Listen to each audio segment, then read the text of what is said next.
여러분, 우리가 살아가면서 경험하는 많은 일들 중에 우리는 다 안다 그렇게 이야기를 하지만 사실 우리가 겪는 여러 가지 많은 경험들이 우리가 말하는 것만큼 사실 우리가 다 알지는 못합니다. 특별히 고난의 문제가 그렇습니다. 인생은 고난의 연속이다 이런 말을 할 정도로 우리가 많은 고통과 고난, 문제 가운데 있는데요.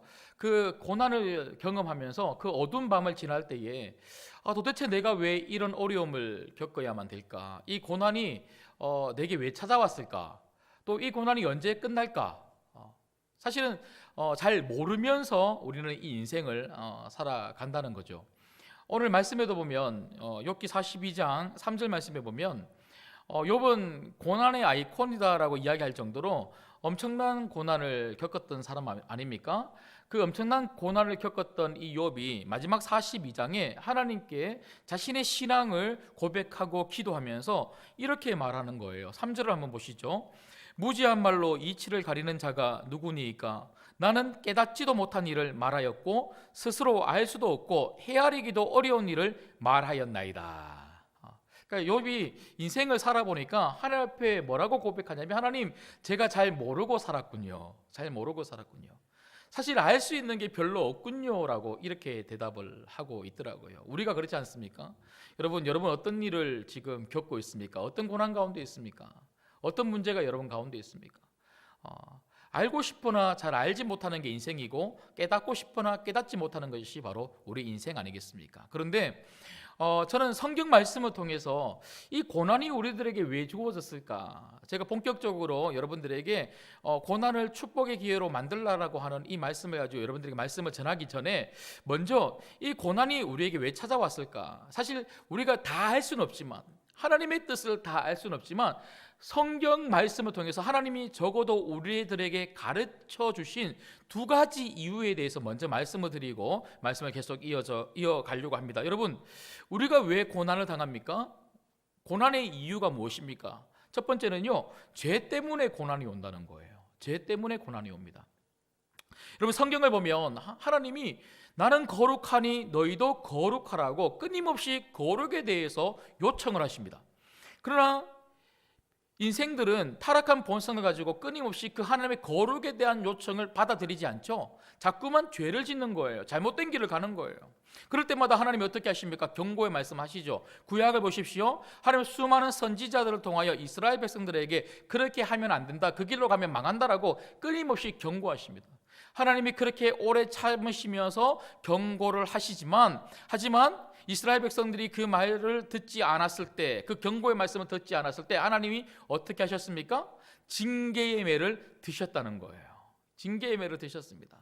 그런 고난과 고통 속에서 하나님이 이스라엘 백성들에게, 또 우리들에게 기대하는 것이 무엇입니까? 정신 차리고 돌아오라는 거예요. 하나님은 이런 고난과 고통을 통하여 우리들에게 뭘 요구하시냐면, 정신 차리고 이제는 돌아와, 이 말씀을 하고 계신다는 거죠. 그래서 잠언 20장 30절에 보면요, 상하게 때리는 것이 악을 없이 하나니 매는 사람 속에 깊이 들어가느니라, 이 말씀이 있더라고요. 우리가 이런 고난과 이런 고통을 통하여 내가 잘못했구나, 내가 이렇게 살면 망하는구나, 이렇게 하면 안 되는구나라는 것을 깊이 있게 깨닫고 정신 차리고 하나님께로 돌아갈 수 있는 기회를 얻는다는 것이죠. 그런데 여러분, 두 번째는요, 하지만 모든 고난이 죄의 결과는 결코 아니라는 것입니다.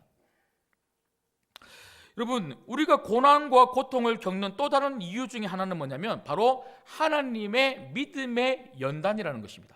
우리를 향한 하나님의 믿음의 연단이 바로 고난의 이유라는 것이죠. 욥의 경우가 그렇습니다. 사실 우리가 받는, 그리고 우리가 경험하는 많은 고난이, 대다수의 고난이 이런 하나님의 믿음의 연단일 수 있다는 것이죠.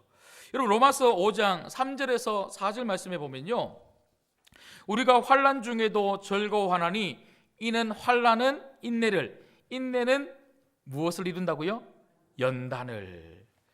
연단은 소망을 이루는 줄 알미니라. 바울은요, 환난, 우리가 경험하는 이 고난과 이 고통은 이 환난은 바로 하나님께서 우리의 믿음을 연단하시기 위함이다, 이렇게 이야기를 하고 있는 것이죠. 여러분, 이렇게 고난을 겪으면서 우리의 믿음은 연단이 뭡니까? 단단해진다는 거예요. 하나님을 경험하고 하나님을 만나면서 하나님의 위로를 얻고 하나님과의 깊은 교제 속에서 하나님의 힘을 공급을 받으니까 우리의 믿음이 더 단단해져서 어떤 환경에도 흔들리지 아니하는 그런 믿음의 사람이 되는 것, 이것이 바로 고난이 우리들에게 주는 축복인 줄 믿습니다. 여러분, 욥도 이렇게 고백하지 않습니까? 모든 환난과 어려움과 고통과 고난을 통과하고 난 다음에 욥이 오늘 42장 5절에 보니까 뭐라고 하나님에게 고백을 하냐면요, 같이 읽습니다. 5절입니다. 시작. 내가 주께 대하여 귀로 듣기만 하였사오나 이제는 눈으로 주를 배옵나이다. 아멘. 이게 바로 욥기의 결론이에요. 욥기의 결론이에요. 욥기의 결론은요, 고난이 있다, 이걸 말하고 싶은 게 아니라 고난 속에서도 축복이 있다는 거예요. 어떤 축복입니까? 이 고난을 통하여 욥은 하나님을 깊이 있게 만났고 경험했다는 거예요. 이렇게 하나님을 만나고 나니까 이 축복으로 정말 채워지니까 그 다음에 계속 읽어보시면요, 욥의 인생에 새로운 길이 열리고 가정에 새로운 축복이 주어졌다는 것이죠. 여러분, 우리에게 중요한 게 뭡니까? 먼저 이 고난의 시간에 하나님을 만나는 축복이 있어야 되는 줄 믿습니다. 그 하나님을 만나야 이 고난의 시간을 이길 수가 있고요, 이 하나님을 만나야 제2의 인생, 새로운 가정, 새로운 인생이 열린다는 것이죠. 여러분, 사실 욥은요, 믿음이 없어서 하나님으로부터 벌을 받은 게 아닙니다. 징계를 받은 게 아닙니다. 욥이 얼마나 믿음이 좋은 사람인지는 여러분들도 다 아실 겁니다. 여러분, 욥기 1장에 보시면 욥에게 시련이 갑자기 찾아오죠. 갑자기 찾아옵니다. 시련이 하나만 찾아오는 게 아니고 겹쳐서 찾아옵니다. 재산을 다 잃어버립니다. 그리고 자녀들까지 잃어버립니다. 여러분, 얼마나 충격이었겠어요. 저는 이 말씀을 준비하면서 내가 욥이라고 하는 사람의 상황이 되었다면 나는 어떨까?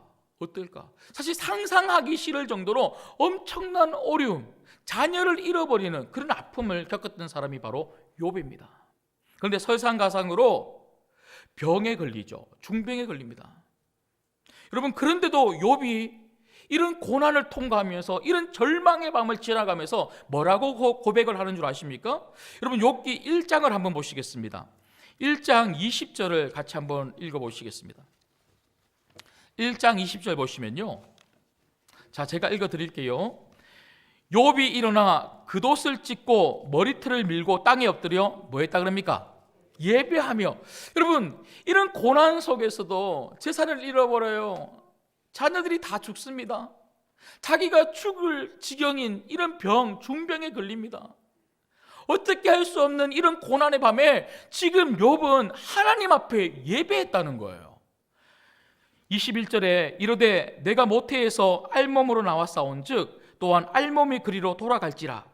주신 이도 여호와시요 거두신 이도 여호와시니 여호와의 이름이 찬송을 받을지어다 하고. 야, 대단한 믿음 아닙니까? 어떻게 이런 상황에서 하나님에게 찬양을 할 수 있어요? 하나님의 찬양을 할 수 있어요. 그래서 여러분, 22절에 보면 성경은 이렇게 이야기합니다. 이 모든 일에 욥이 범죄하지 아니하고 하나님을 향하여 원망하지 아니하니라. 이런 믿음의 사람이 어디 있어요?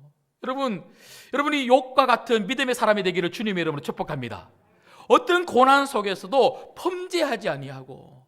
여러분, 우리가 고난을 겪으면요, 절망의 밤을 지날 때에 제일 먼저 찾아오는 유혹이 뭐냐면 입으로 범죄하는 거예요.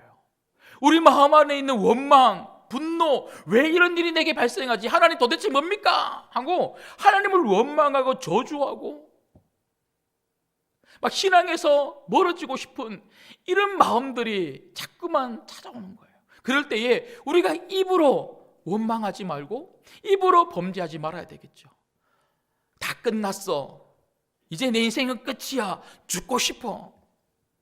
여러분, 죽고 싶어 그러지만 정말 죽고 싶으십니까? 예. 죽고 싶다 이 말은요, 살고 싶다 이 말 아닙니까? 여러분 왜 마음을 속이세요? 마음을 속이세요. 여러분 살고 싶으면 살고 싶다고 하나님께 기도하시기를 주님의 이름으로 축복합니다.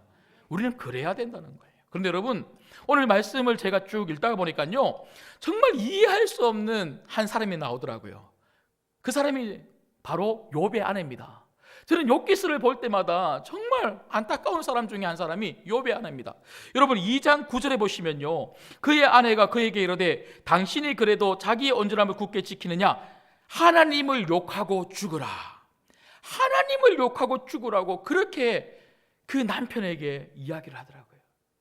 여러분 물론 제가 서두에도 말씀을 드렸던 것처럼 우리가 이 고난의 밤을 지날 때에 정말 우리들에게 주어지는 축복이 뭐냐면 바로 하나님을 깊이 있게 만난다는 것입니다. 그 축복이 우리에게 너무너무 필요합니다. 그 하나님 만나면 그 하나님이 우리를 위로해 주십니다. 그 하나님이 우리 마음 가운데 평강을 주십니다. 그 하나님이 능력을 주십니다. 그 하나님이 우리 인생을 바꿔주십니다. 우리 문제를 분명히 해결해 주십니다. 이게 바로 축복입니다. 그럼에도 불구하고 하나님은요, 가족들을 통하여 위로받기를 원하신다는 거예요. 우리에게 가족을 주셨어요. 아내에게 남편을 주셨고 남편에게 아내를 주셨습니다. 여러분 우리가 당하는 고난, 우리가 가지는 문제는요, 나만의 문제가 아니라 우리 가정의 문제 아닙니까? 그런데 남편이 아내를 위로하지 못하고 아내가 남편을 위로하지 못하면, 가정에서 우리가 위로함을 받지 못하면 우리가 어떻게 이 고난을 이길 수가 있습니까?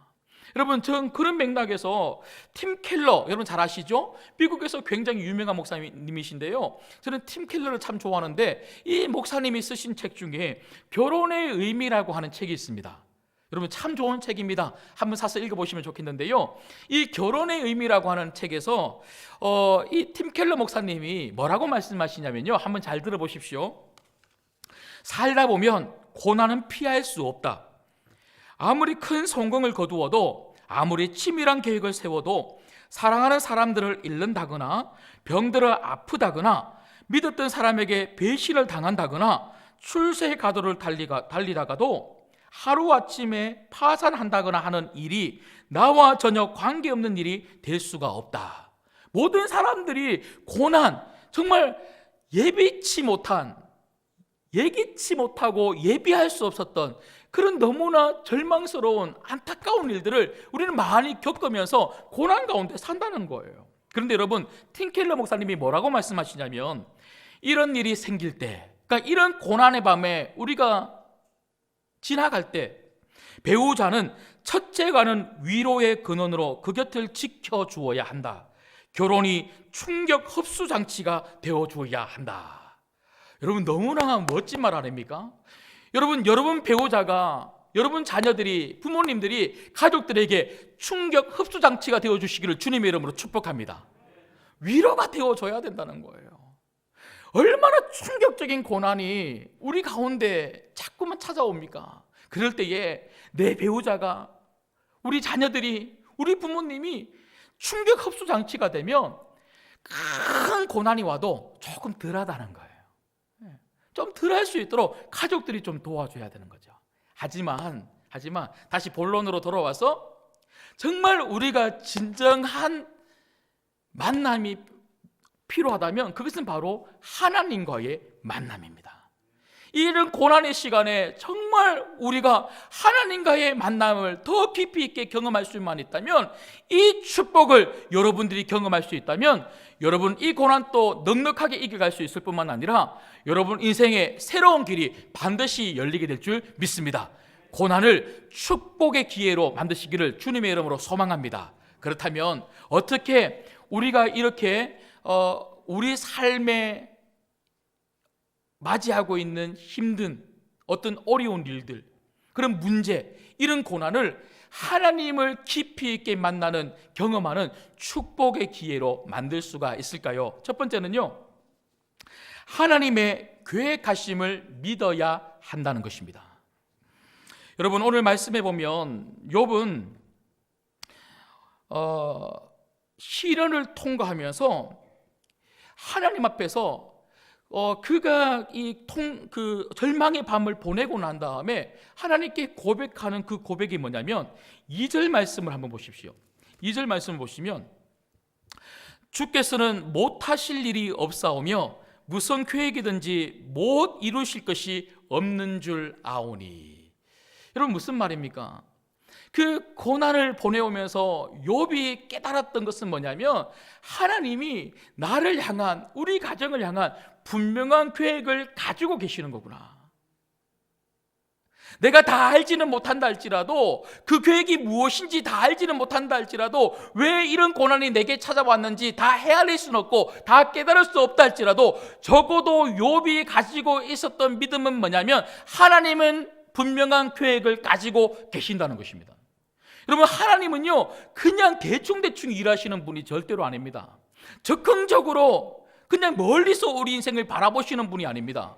처음부터 끝까지 하나님은 여러분과 여러분 가정을 불꽃 같은 눈으로 바라보시면서 여러분 삶과 여러분 가정 안에 하나님의 계획을 가지고 일하고 계시는 분이 우리 하나님이신 줄 믿습니다. 그리고 욥이 믿었던 것은, 그렇게 일하시는 하나님이시라면, 그런 계획을 가지고 계시다면 그 계획의 결말은 반드시 선한 결말이라는 것을 믿었다는 거예요. 믿었기 때문에 좌절하지 않는 거죠. 그 계획을 붙잡았기 때문에 절망하지 않는 거죠. 여러분, 이 고난의 시간에, 이 절망의 밤에 우리에게 필요한 믿음이 바로 이런 믿음 아닙니까? 여러분, 믿음이 무엇입니까? 믿음은 하나님을 향한 신뢰입니다. 도대체 우리는 하나님의 무엇을 신뢰하는 것입니까? 내 인생에 놀라운 계획을 가지고 있다고 하는 그 하나님을 우리는 신뢰해야 한다는 것이죠. 여러분, 우리가 이렇게 하나님의 계획을 신뢰하고 그 하나님을 굳게 믿을 때에 우리는 하나님을 의지할 수 있습니다. 우리가 하나님을 믿지 못하고 하나님의 계획을 알지 못하고 하나님의 계획이 있다고 하는 이 사실을 붙잡지 않으면 절대로 하나님 앞에 머물 수가 없는 거예요. 이 고난 가운데 끊임없이 우리는 좌절할 수밖에 없고 포기할 수밖에 없습니다. 하지만 하나님을 믿는 사람, 하나님의 계획을 붙드는 사람, 반드시 하나님은 이 계획을 이루실 것이라고 하는 이 믿음이 있는 사람은 좌절하지 않습니다. 포기하지 않습니다. 그 고난의 자리에 뚜벅뚜벅 힘을 다해서 믿음으로 걸어가게 될 줄 믿습니다. 여러분 잘 아시는 이지선 자매, 여러분 아시죠? 지선아 사랑해라고 하는 책의 작가인 이지선 자매, 여러분 많이 들어보셨을 거예요. 전신의 55%가, 얼굴을 포함해서 55%의 몸이 3도 이상의 중화상, 이런 화상을 입은 이 자매, 2000년대에 이화여대라고 하는 좋은 학교, 그 학교에서 미래를 꿈꾸었던 아주 이쁘고 그리고 장래가 촉망되었던 믿음 좋은 자매였어요.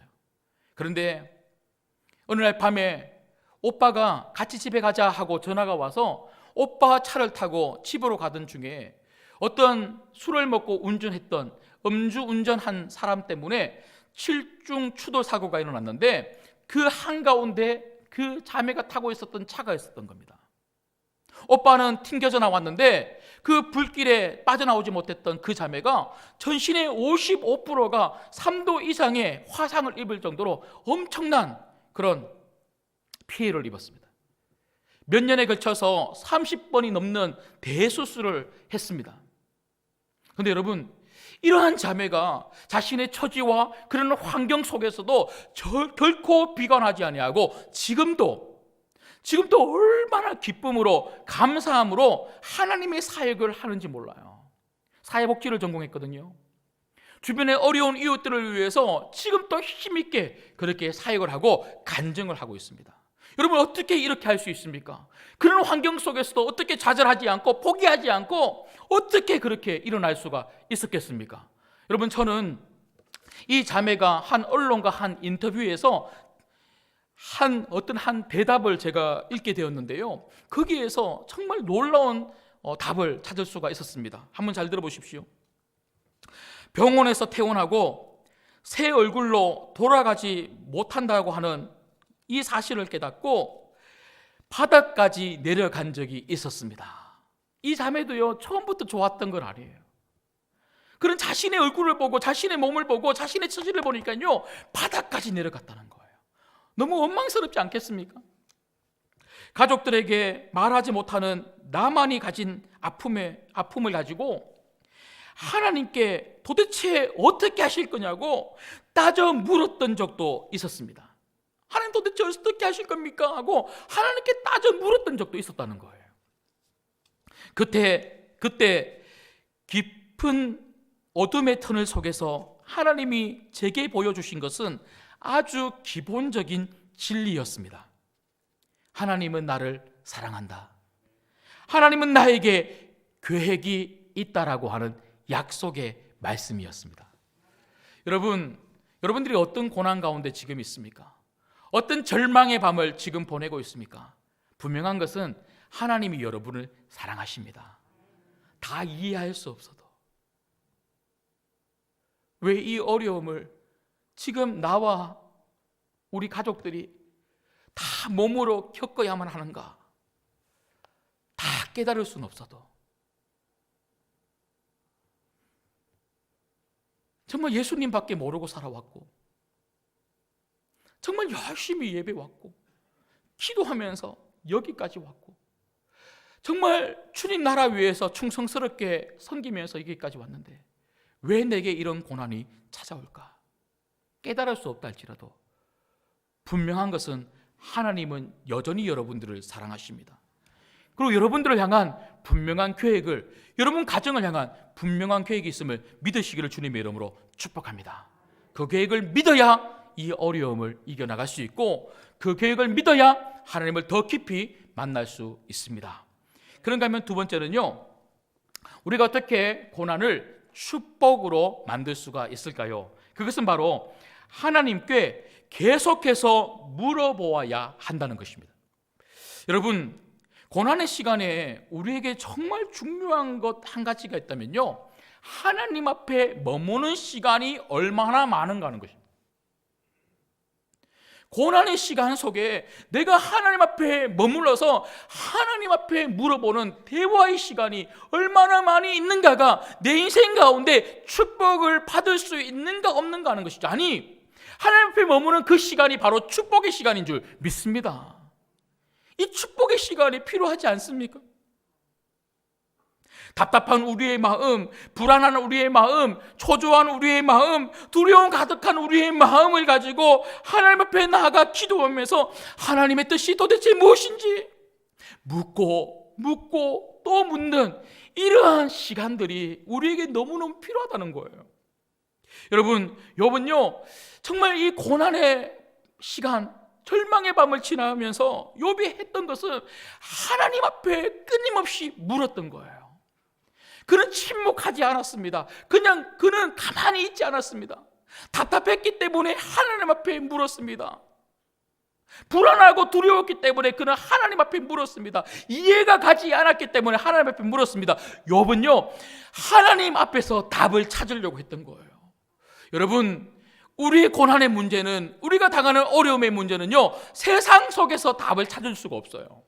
우리 인생의 답은 하나님 앞에서 찾을 수가 있습니다. 여러분, 제가 오늘 새벽에도 말씀을 드렸는데, 여러분, 우리가 예배를 드릴 때에도 가장 중요한 것이 뭐냐면 오늘 이 시간 여러분들이 예배에 참석하셨다라고 하는 것이 중요한 게 아니고 참석하셔서 여러분 마음을 하나님 앞에 쏟아내고 있는가가 중요한 거예요. 마음으로 하나님 앞에 드리는 예배, 하나님 마음을 듣는 예배, 마음과 마음이 만나는 이 예배가 너무너무 중요하다는 거예요. 여러분, 특별히 오늘 말씀 3절 4절을 같이 한번 읽도록 하겠습니다. 3절 4절 읽겠습니다. 시작. 무지한 말로 이치를 가리는 자가 누구니이까? 나는 깨닫지도 못한 일을 말하였고 스스로 할 수도 없고 헤아리기도 어려운 일을 말하였나이다. 내가 말하게 싸우니 주는 들으시고 내가 주께 묻게 싸우니 주여 내게 알게 하옵소서. 3절에서 하나님, 인생이라는 것이 도무지 내 일을 알 수 없고 내 일을 알 수 없는 그런 삶을 살아가는 거군요. 내가 이 고난을 왜 지금 겪어야 되는지 잘 알지 못하지만 여전히 하나님, 저는 이 고난의 시간을 보내면서 절망의 밤을 지나가면서 그래도 하나님에게 물어봅니다. 4절에 보니까요, 그래도 하나님께 물어봅니다. 하나님 대답해 주십시오. 하나님 대답해 주십시오. 욥은 하나님께 물어보면서 하나님으로부터 대답을 얻으려고 그렇게 기도했다고 오늘 성경은 이야기하고 있더라고요. 여러분, 주일 예배에 빠지지 않고 참여하는 것 참 중요합니다. 코로나19 때문에 경제적으로 얼마나 힘이 듭니까? 그럼에도 불구하고 11조 내시고 감사헌금 내시고 각종 헌금 내시고 주일 헌금 하나님 앞에 드리는 거 너무너무 감사하고 중요합니다. 행가래 프로젝트 가정을 믿음으로 세우고자 주일 저녁에 가정 예배 드리시고 매일매일 신약 일독을 위해서 말씀을 읽으시고 온 가족이 한 달에 한 번만큼은 금요 영성 집회에 참석해서 기도하는 거 참 중요합니다. 그런데 정말 중요한 게 뭡니까? 그러한 시간들을 통해서 나는 얼마나 내 마음을 하나님께 쏟아내고 있는가, 그것을 하고 있는가가 중요한 것이 아니고, 그런 행위가 중요한 것이 아니고, 그 행위 속에 마음이 담기지 않으면 하나님을 만날 수가 없는 거예요.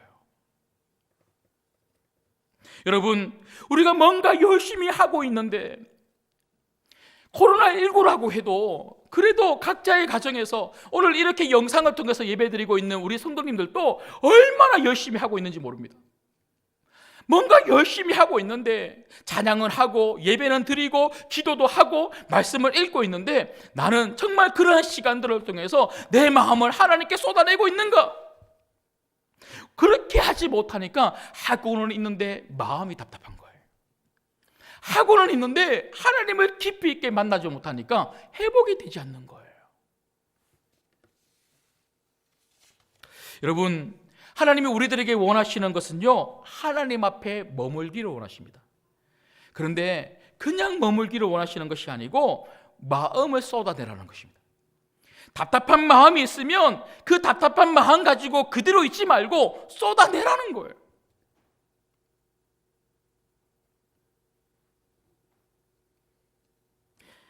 하나님 앞에서는요, 우리가 예의를 차릴 필요가 없어요. 경건이라고 하는 것이, 여러분, 경건이라고 하는 것이 예의 차려서 그냥 옷 막 멋지게 입고 오고 깨끗하게 입고 와서 그냥 미사 오고 막 이렇게 꾸며서 그렇게 하나님께 기도하는 것이 경건입니까? 진정한 경건은 있는 그대로를 하나님 앞에 내어놓는 것입니다. 하나님은 우리들에게 있는 그대로 오라고 하셨어요.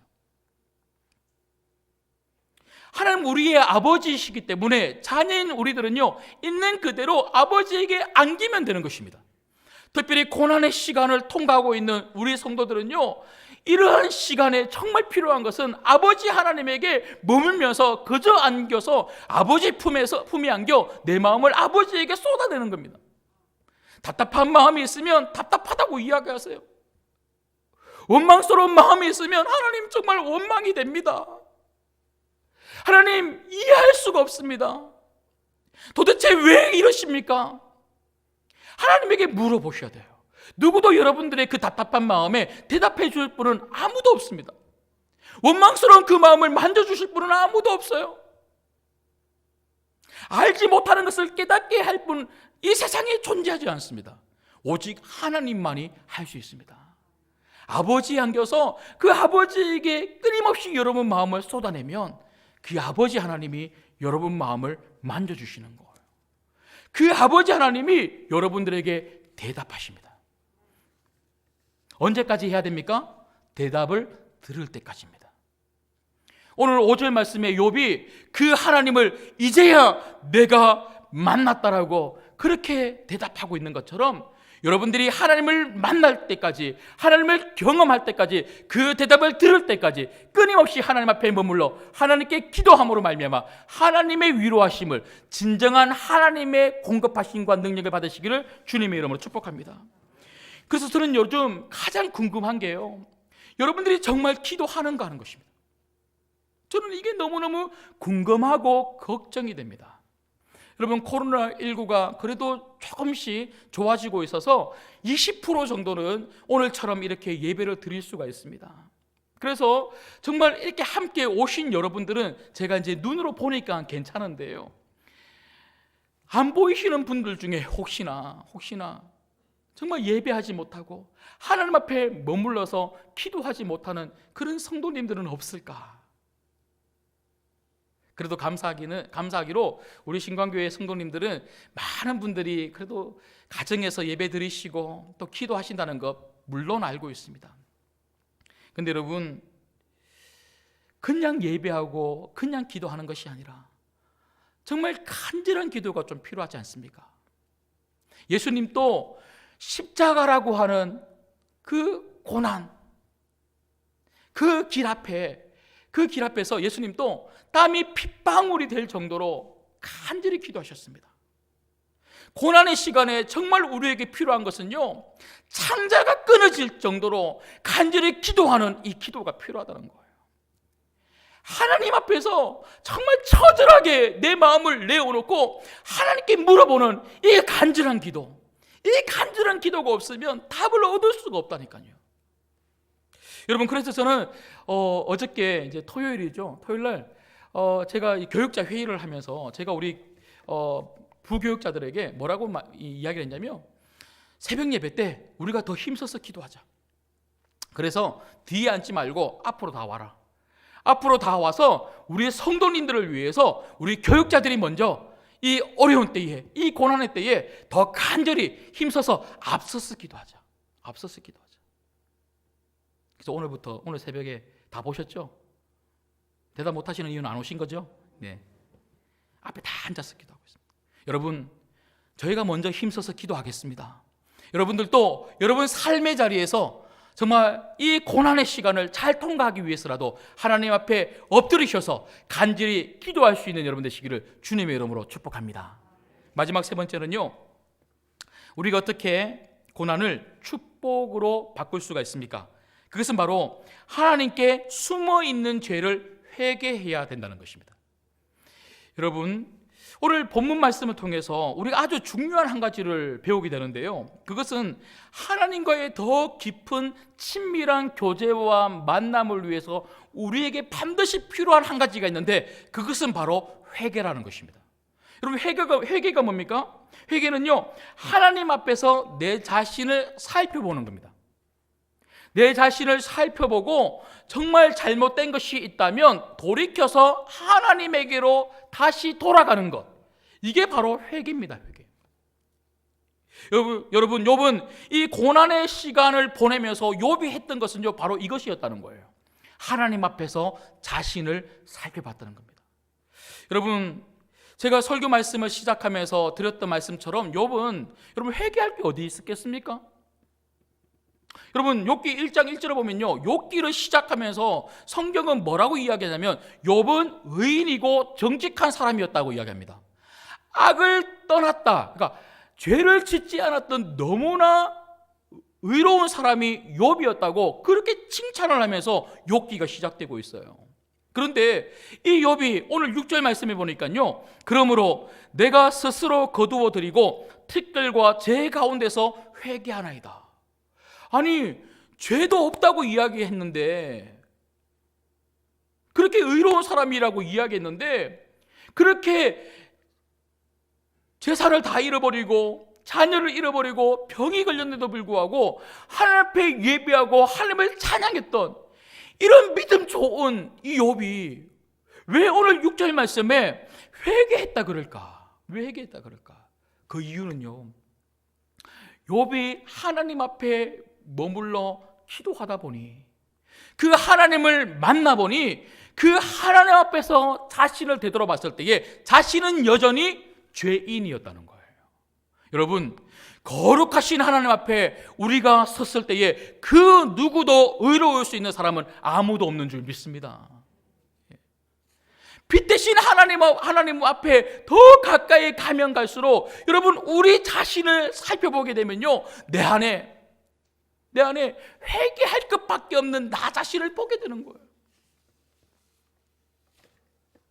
여러분, 그래서 욥기 23장 10절에 보면 욥이 이런 고백을 하죠. 나의 가는 길은 오직 그가 아시나니 그가 나를 단련하신 후에는 내가 정금같이 나오리라. 욥은 분명히 알았습니다. 자신이 지금 겪는 이 고난이 하나님이 자신을 다듬어 가시는, 단련하시는 믿음의 고난이라는 것을. 그래서 이 시간을 통과하고 나면 자기는 분명히 믿음의 이런 단련을 통하여, 연단을 통하여 뭐가 될 것을 믿었습니까? 정금, 순금이 뭡니까? 100% 금 아닙니까? 100% 금. 이 말은요, 여전히 이 고난의 시간을 지나고 있는 욥은 뭐라고 고백하는 겁니까? 아직은 100%가 아니다 말입니다. 아니다. 이 시간을 통과하고 나면 나는 100%가 될 거야, 이 말을 하고 있는 겁니다. 여러분, 우리가 그렇지 않습니까? 이 땅에 존재하는 그 누구도 100%인 사람은 아무도 없어요. 다른 이야기로 하면 1%의 하나님 앞에서의 잘못된 모습이 우리 가운데 있다면 그것마저도 죄라는 것입니다. 고난의 시간이 아니고는 결코 찾을 수 없는 그 1%가 고난의 시간을 통과할 때 하나님이 깨닫게 하시고 보게 하시더라는 거예요. 여러분, 이게 축복 아닙니까? 그냥 평안했으면 그냥 나는 믿음 좋은 사람인 걸로 그렇게 착각하면서 살았고, 그냥 평안했으면 나는 제대로 잘 가고 있는 것처럼 그렇게 살았을지 몰랐는데, 이런 고난의 밤을 보내오면서, 이런 절망의 밤, 이런 어두운 밤을 보내오면서 나를 살펴보니까 내 안에 하나님이 보게 하시는 그런 잘못이 보이더라는 거예요. 이걸 회개하고 하나님 앞에 토해낼 때에 하나님이 더욱더 나를 정금, 순금 같은 믿음의 사람으로 만들어 주시더라는 것이죠. 여러분, 이 고난의 시간에 다른 어떤 것보다 여러분을 먼저 살펴보기를 주님의 이름으로 축복합니다.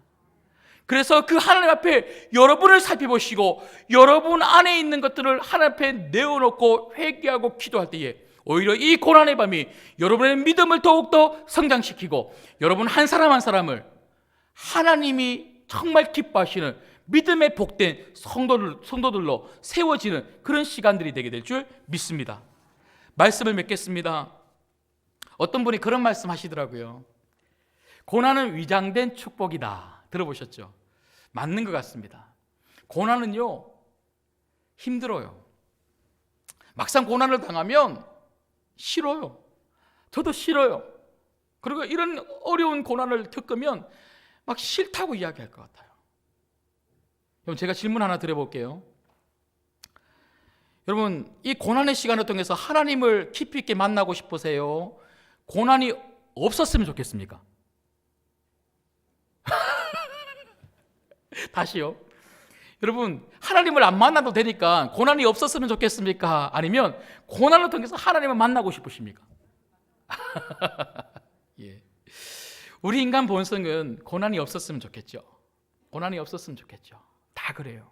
그런데 이왕이면 모든 사람들이 고난을 맞이할 수밖에 없다면 고난이 축복이 돼야 되지 않겠습니까? 그 축복은 하나님을 만나는 거예요. 그동안 알고 있었던, 지식적으로만 알고 있었던 그 성경의 이야기가, 성경을 통하여 배우고 연구하고 공부하고 이런 설교 말씀을 통하여 들었던 그 말씀이 고난이라고 하는 이 시간을 통하여 내가 경험하는 말씀이 되고요, 내가 경험하는 하나님이 되고 그 하나님을 만나는 시간들이 될 수가 있다는 것이죠. 여러분, 그 하나님을 만나면 정말 우리가 회복이 됩니다. 그 하나님을 만나면 우리 믿음이 얼마나 단단해지는지 몰라요. 누가 뭐라 그래도, 어떤 환경이 찾아와도 사단이 우리를 유혹해도 흔들리지 아니하는 순금, 정금 같은 성도들이 되게 될 줄 믿습니다. 더 큰 축복은 그런 하나님을 만나야 새로운 인생길이 열리는 거예요. 오늘 이 인내했던 믿음의 사람, 이 욥이, 여러분, 이 42장 10절 말씀에 보니까 그 하나님을 만나고 나니까 그제서야 하나님이 욥과 그 가정에 갑절의 은혜를 주셨다고 이야기합니다. 여러분, 이런 축복이 여러분 가운데 있기를 주님의 이름으로 소망합니다. 그 하나님을 만나는 이 축복이 있기 위하여 우리에게 필요한 게 뭐라고요? 하나님은 분명한 계획을 가지고 일하신다. 여러분, 이 믿음에서 흔들리면 안 된다는 거예요. 두 번째가 무엇이었습니까? 마음이 답답하면 답답한 대로 하나님 앞에 머물러 기도하십시오. 초조하고 불안하면 불안한 대로 하나님 앞에 머물러 기도하십시오. 막 원망이 가득하고 분노가 가득해서 그냥 말씀 하나도 안 들어오고 뭐 찬양도 안 되고 막 기도도 안 돼도 그래도 하나님 앞에 머물러 안 된다고 하십시오. 막 짜증난다고 하십시오. 있는 그대로 하나님 앞에 내어놓을 때에 그때 위로를 받는 거예요. 짜증나는데도 화가 나는데도 분노가 있는데도 없는 척하고 그냥 예배에 뚜벅뚜벅 오시면 말씀도 안 들어오고 회복도 안 됩니다. 하나님 앞에 회복을 얻으십시오. 하나님 앞에 응답을 받으십시오. 하나님 음성을 들으십시오. 그래야 여러분들이 생생신앙으로 살 수가 있습니다. 그래야 살아있는 신앙으로 다시 예배하고 살아있는 신앙으로 다시 찬양하고 살아있는 신앙으로 기도할 수가 있습니다. 그래야 놀라운 인생의 길이 열린다는 거예요. 마지막이 무엇이었습니까? 하나님 앞에 머물러서 나 자신을 먼저 살펴보라는 거예요. 원망하다 보면 원망하는 나를 발견하게 될 겁니다. 하나님 앞에 머물러 자꾸 기도하다 보면 내 안에 내가 알지도 못했던 그 잘못이 분명히 떠오를 겁니다. 나 자신을 살피고 하나님 앞에 회개하고 고백함으로 말미암아 여러분 신앙이 더욱더 온전하고 거룩하고 단단해진 그런 믿음과 신앙으로 바뀌어서 여러분 어떤 힘든 상황 가운데도 여러분 쓰러지지 아니하고 좌절하고 낙심하고 포기하지 아니하고 힘차게 한 걸음 한 걸음 걸어가셔서 이 어둠의 터널 끝에 반드시 여러분을 위하여 열어주시는 새로운 인생의 길을, 여러분 가정에 열어주시는 새로운 인생의 길을 맞이하시기를 주님의 이름으로 축복합니다. 기도하겠습니다.